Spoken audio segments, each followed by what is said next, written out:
Hello दोस्तों, आपका हिंदी मानस with Neha में बहुत बहुत स्वागत है। मैं नेहा अपने चैनल पर आप सभी लोगों का हार्दिक स्वागत एवं अभिनंदन करती हूँ। आप लोगों को मुझसे एक शिकवा ज़रूर होगा क्योंकि मैं रेगुलर वीडियो नहीं ला पा रही हूँ। इसका रीज़न ये है क्योंकि इस समय शादी विवाह का सीज़न है और मेरे घर में भी थोड़ा ऐसा ही माहौल है, तो मैं समय नहीं दे पा रही हूँ।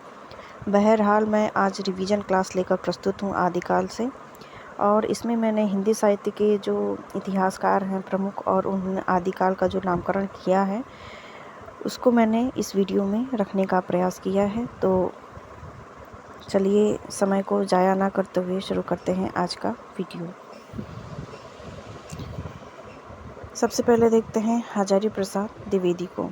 इन्होंने आदिकाल को आदिकाल ही कहा है। उसके बाद है रामचंद्र शुक्ल, जिन्होंने कि इसे वीर गाथा काल कहा है। ऐसा उन्होंने इसलिए किया है क्योंकि इसमें वीर गाथात्मक रचनाएं देखने को मिलती हैं। वीर गाथात्मक का मतलब है ऐसी रचनाएं जिसमें वीरता का वर्णन किया गया हो।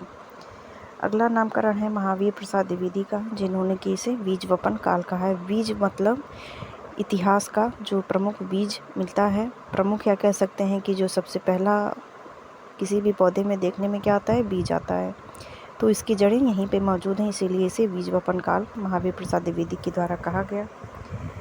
अगला नामकरण है रामकुमार वर्मा के द्वारा। इसे उन्होंने संधि काल और चारण काल कहा है। रामकुमार वर्मा ने कह सकते हैं कि आलोचनात्मक पद्धति में हिंदी साहित्य का आलोचनात्मक इतिहास लिखा, जो कि सन 1938 में प्रकाशित हुआ था, और ये एक अधूरा इतिहास ग्रंथ था। इस अतिरिक्त जानकारी को भी याद रखेंगे। अगला नामकरण है राहुल संकीर्तन के द्वारा, जिन्होंने कि इसे सिद्ध सामंत काल कहा है, क्योंकि इस काल में कह सकते हैं कि सामंती राजभाषा या फिर कह सकते हैं कि जो सामंत थे उस समय के, उन सबों का बहुत ज़्यादा बोलबाला था। अगला नामकरण है मिश्र बंधु, जिन्होंने कि इसे आरंभिक काल कहा है। आरंभिक का मतलब तो जानते ही होंगे कि जहाँ से किसी काम की शुरुआत हो।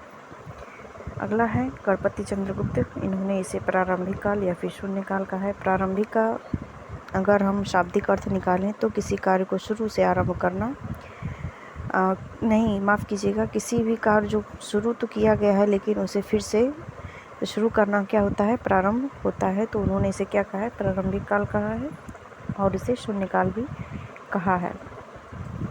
अगला नामकरण है विश्वनाथ प्रसाद मिश्र का, उन्होंने इसे वीर काल कहा है।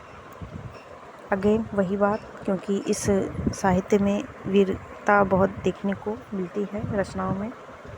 अगला नामकरण है चंद्रधर शर्मा गुलेरी का, जिन्होंने इसे अपभ्रंश काल कहा है, क्योंकि उसमें डिंगल और पिंगल भाषाओं में रचनाएं लिखी गई थी। अगला नामकरण है जॉर्ज ग्रियर्सन का, जिन्होंने इसे चारण काल कहा है। चारण अर्थात भाट, और भाट कौन है, जो कि सामंतों के राजदरबार में रहते थे और उनकी प्रशंसा में उन्होंने अपने काव्य लिखे हैं। अगला है पृथ्वीनाथ कमल कुलश्रेष्ठ, इन्होंने इसे अंधकार काल कहा है, क्योंकि बहुत सारी रचनाएं अंधकार के गर्त में रहीं और बहुत समय के बाद पता चला, और कितनी ही ऐसी मोस्टली रचनाएं हैं जिसे आज भी हम जान नहीं पाए हैं, इसीलिए इन्होंने इसे अंधकार काल कहा है। अगला है रमाशंकर शुक्ल रसाल, जिन्होंने इसे जय काव्य कहा है। अगले हैं राम खिलावन पांडे, जिन्होंने इसे संक्रमण काल कहा है। आते हैं फिर हरिश्चंद्र वर्मा, इन्होंने भी इसे संक्रमण काल कहा है। मोहन अवस्थी और शंभुनाथ सिंह, इन्होंने इसे आधार काल और प्राचीन काल कहा है। उसके बाद आते हैं वासुदेव सिंह, जिन्होंने इसे उद्भव काल कहा है। ये तो इतने महत्वपूर्ण नहीं है, आप चाहें तो इसे छोड़ भी सकते हैं, लेकिन मैंने यहाँ पे सभी का संकलन कर लिया है। उसके बाद आते हैं राम प्रसाद मिश्र, जिन्होंने इसे संक्रांति काल कहा है।